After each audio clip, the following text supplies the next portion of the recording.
सम्राट चौधरी ने कहा नीतीश कुमार रद्दीमाल है।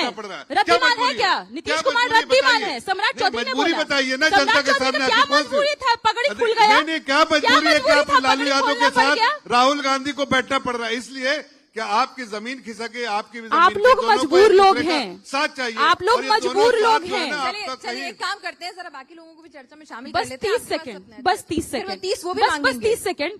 मजबूरी ऐसी है, चाहे किसी का भी आप अकाउंट उठा लीजिए, चिराग पासवान जी का उठाइए, आप उपेंद्र कुशवाहा का उठाइए, जीतन राम मांझी जी का उठाइए, किसी का उठाइए, एक ही tweet cut copy paste. Gujarat से नोटिस आता है, बिहार में छाप देते हैं। ये करेंगे बिहार का विकास? तो कि बिहार के युवा करेंगे बिहार का विकास? तेजस्वी यादव करेंगे बिहार का विकास? एक 10 सेकंड दे दीजिए।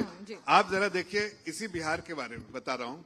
इनके समय में लिटरेसी रेट थी 47%, आज 87% है। ये बिहार के हमारे समय में हमने 11%, आज है 44%। एक मिनट बीच में मत बोलिए। आप देखिए, यहाँ पर टॉयलेट इन्होंने देने का कभी चिंता नहीं की, जनता के बारे में नहीं कि जल से नल से जल आए।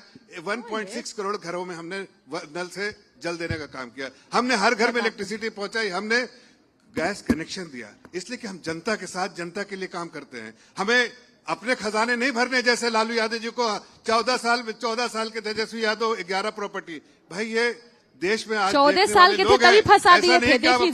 आप अपने घर में माल भरते रहिए, जनता के साथ, जनता में समर्पित होकर जनता की सेवा करनी पड़ती है। अगर आपके पास छत नहीं तो छत देंगे, इलेक्ट्रिसिटी देंगे, उसके साथ साथ अनाज भी देंगे, ताकि एक आम परिवार सुखी परिवार की तरह रहे। आपके जो आपने जितना काम किया है, जो वो गिनवा रहे हैं, उस पर भी आएंगे कि अगर इतना काम किया तो फ्रीबीज की नौबत क्यों आ गई? उस पर भी बात करेंगे। उस पर मैं आऊंगी, लेकिन उसके बाद मैं अनुप्रिया जी से जरा बात कर लूं। अनुप्रिया जी, ठीक है, अब तो सीट का बंटवारा हो गया, सब कुछ हो गया, लेकिन एलजेपी और जेडीयू के बीच में है तो सब साथ साथ, लेकिन सब साथ साथ नजर नहीं आ रहा है। खींचतान की खबरें लगातार आ रही हैं।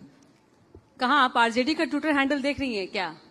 हमारे यहाँ तो कहा गया ट्विटर हैंडल नहीं, सीटें भी सभी देख रहे हैं, सबको सब कुछ पता है। आरजेडी क्या चल रहा था? वाले ट्विटर हैंडल अपने सहयोगी दलों का नहीं देख रहे हैं। अच्छा। और मुझे लगता है कि एनडीए का देख रहे हैं। हमारे यहाँ तो हमने घोषणा कर दिया कि 101 पे हम जेडीयू लड़ेंगे, 101 पे बीजेपी लड़ेगी, 29 पे एलजेपी लड़ेंगे और 6 पे हमारी सहयोगी दल। और बेगूसराय की 2 सीटों पे फ्रेंडली फाइट भी कर लेंगे। मुझे लगता है कि हमारे किसी भी एलजेपी के आधिकारिक प्लेटफॉर्म पे ये नहीं बताया गया कि 29 सीट पे किस किस सीट पे हम लड़ेंगे।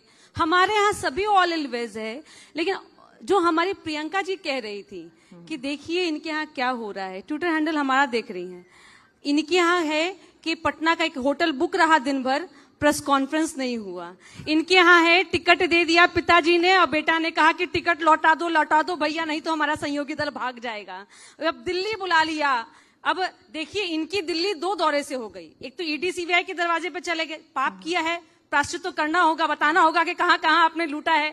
दूसरा सहयोगी दल जिसको बता रहे थे कि पिछलग्गू बनो, उसने बता दिया कि पिछलग्गू नहीं, हम बड़े दल के नेता हैं और हम बड़ा ही रहेंगे। ऐसा मजबूरी प्रियंका जी कह रही हैं कि तेजस्वी जी लड़ेंगे 243 पे। ऐसी मजबूरी कांग्रेस ने नहीं कहा है। कांग्रेस ने कहा कि कांग्रेस के प्रतिनिधि कांग्रेस के सीट पे लड़ेंगे। सिर्फ अकेले ऐसा ही कुछ है तेजस्वी जी, तो 243 सीटों पे से आप नॉमिनेशन कर लीजिए। बाकी पे भरोसा नहीं है। अब इनको भरोसा है तो इनके परिवार के लोगों को भी नहीं है। आपने देखा होगा इनके बड़े भाई तेज प्रताप यादव जी का बयान, गए थे राघोपुर, कहा कि चिंता ना करो, मैं तो हूं जरूर, तुम्हारा नेता नृत्य कर रहा है लेकिन हम आएंगे। और इसी डर से देखा होगा कि उन्होंने जब नॉमिनेशन करने गए थे, माता पिता भाई बहन सहित चले गए। और एक भैया इनके बड़े भाई हैं, उन्होंने अपनी दादी का चित्र पकड़ लिया नॉमिनेशन करने में।